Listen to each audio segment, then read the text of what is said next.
Hey, it's Cindy here. I hope you're having a wonderful day. Yesterday we talked about completing relationships and different reasons why you might feel like that's really important and different ways to do it. So if you're wondering what all that's about, check it out. Today I want to talk to you about our interpretation of events and our interpretation of things that people say to us and how that can bring us closer to joy or further from joy. Okay, because we're always wanting to strive for joy, right? Because life is meant to be enjoyed. If you are not enjoying life, something needs to flip and change so you can. So let's look at your interpretations of things. So this subject came to my mind because last night I was at a sporting match, which is the professional soccer team in Kansas City near where I live.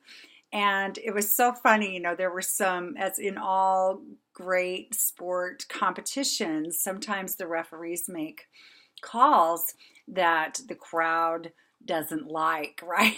So there happened to be some I hate to say it, but women sitting in front of where I was sitting with my person that I was there with, and these women were just so mad about some of these calls that the ref were making. They were swearing and standing around, just so angry and just having a fit half the night over these referee calls. And the person I was with is a soccer referee, actually. So he knows the laws of soccer really, really well. And I don't. So he was explaining to me, here's why they made that call, and this was a good call. This made a lot of sense. And yet there's people all around us just flipping out, mad, so frustrated, and because of these unfair calls being made. And I got to thinking, I'm always, my little wheels are always turning. And I got to thinking, this is how life is, right? This is how we are as humans, not just at soccer matches, not just at sporting events, but everywhere. We all are coming with our own interpretations of events, and how we choose to interpret them are going to affect whether we have a joy-filled, wonderful experience in life or whether we suffer. So let's take this a little step further. First of all, we all have different interpretations of the same events, of the same stuff, because we all come with a unique set of experiences in our lives and perspectives that we've learned over time. We all have our own history, our own histories, which speak to that, and experiences or circumstances that we've been through, and all of that is kind of in files in our head, right? And so we have an experience today, and whoop, some like a file from the past comes up and gives us something that loads it up, so we might interpret things a certain way, right? So so you want to keep that in mind when you're in any situation in a relationship or any kind of situation where you have one interpretation and somebody has another interpretation. Another thing is, and so it's not necessarily, nobody's necessarily wrong. It's just you're having a different experience based on your own pasts and things that you bring to the table.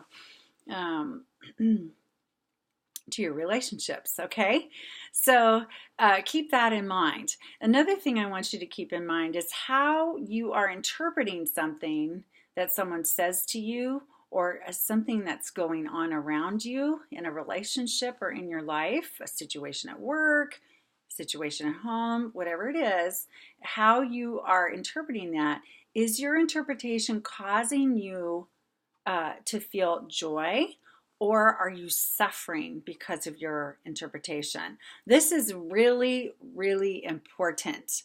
I want you to ask yourself that question every time. Hey, is how I'm looking at this particular situation or how I'm hearing what's being said to me causing me to feel greater joy and peace in my life, or am I suffering? Am I getting angry?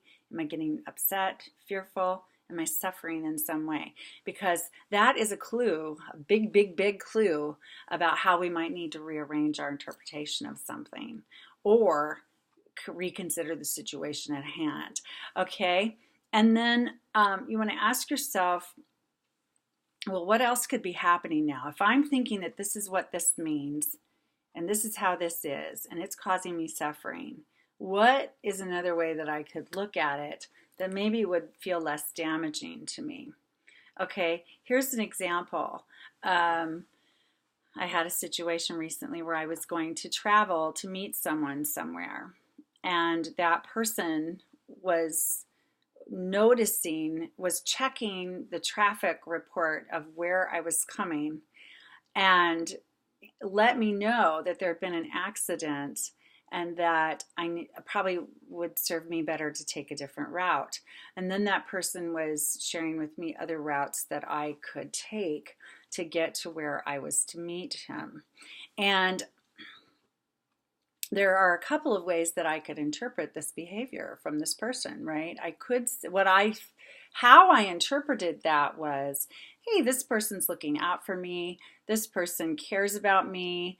And isn't that so conscientious of him and sweet that he is making sure that I'm safe and that I'm going to have a smooth trip to meet him where we're going.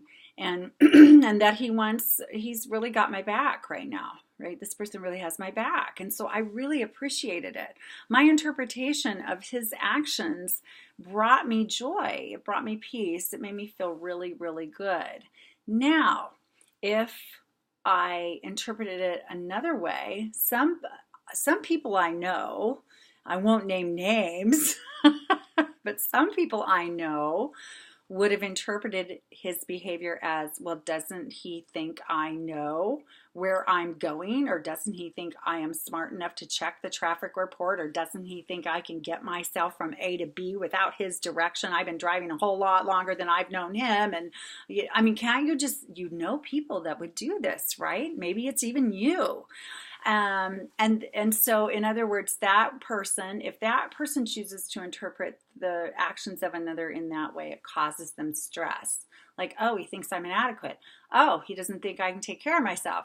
Oh, he might even think I'm stupid, or something like that, which is so sad. Which is so sad. But I know some of you are in that place in your life where things feel bad to you that are coming your direction that maybe you don't have to feel so bad about. So really check and see, do I feel good with how I'm interpreting things around me, or do I feel poorly when I'm and how I'm interpreting things? Because it's more about your response to what's going on than what's going on itself, usually. Most situations, excuse me. So check that out. And then if you're not sure how to interpret what someone says to you, seek clarification, right? Another example of this is an experience I have had over and over and over in my life that still, even though I've had this happen several times, it still shocks me just a little. It takes me back just a little. But I've had many people say to me, especially men, say to me that I'm very intimidating.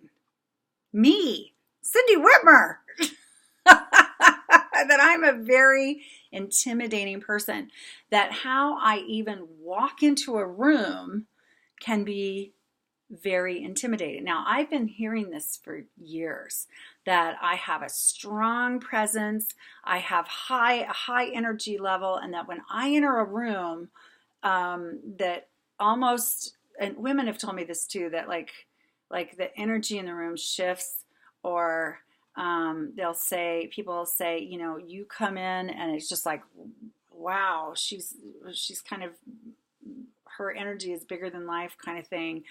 And that they feel a little taken aback by, a little intimidated. And I've heard this over and over again, and I've thought, ooh, haven't been sure how to take that.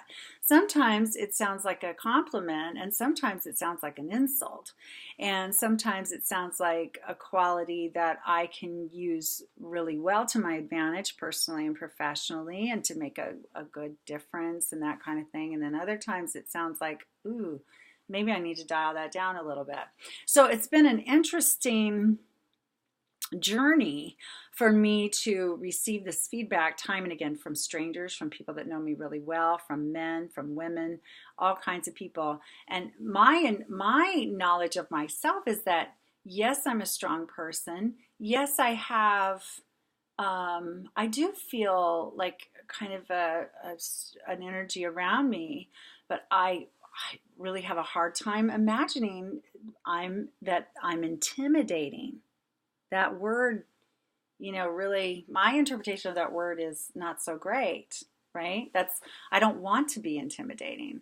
I want to be someone who comes into a room and people feel loved, relaxed, calm, that feel my love for them, my compassion for them, that I'm delighting in their presence, that I'm excited that we're here in the same place, or these kinds of things, not that I'm there to bulldoze over them and that I think I own the room or that I'm in charge necessarily, although sometimes when I'm in rooms I'm in charge, but you know what I'm saying. I mean, I'm a natural leader, so that's part of where that comes from. So I'm kind of going on too long about that. The reason I'm going on about the reason I brought it up is there's a time, an example of when I have had, like, I've struggled with how to interpret that feedback from people and have had to seek clarification at times from other people, like what it means to them and to tell me more about what their perception is of that, and also to kind of ask myself what else could be happening that is the experience that they're having, or what is happening with me that I am showing up in this way. Is this, a nervous energy I bring into a room? Is this, are there times when I can very consciously dial it down?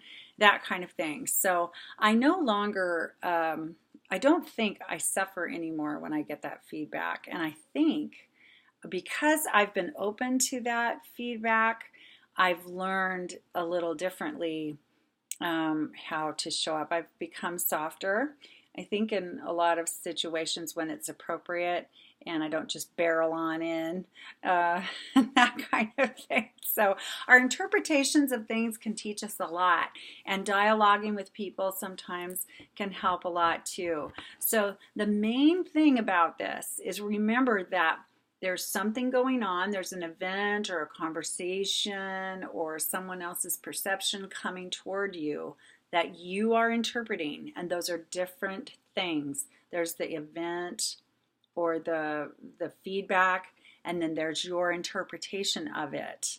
And so you're in charge over here of your interpretation of it. And if you find yourself time and time again suffering because of how you're reading a situation or taking in information from other people and you're miserable, it's time to look at your interpretations and see what else could be going on, what else could be true, or where that pain is coming from that's bringing the past pain into the present and causing you undue suffering, and start to turn those things around.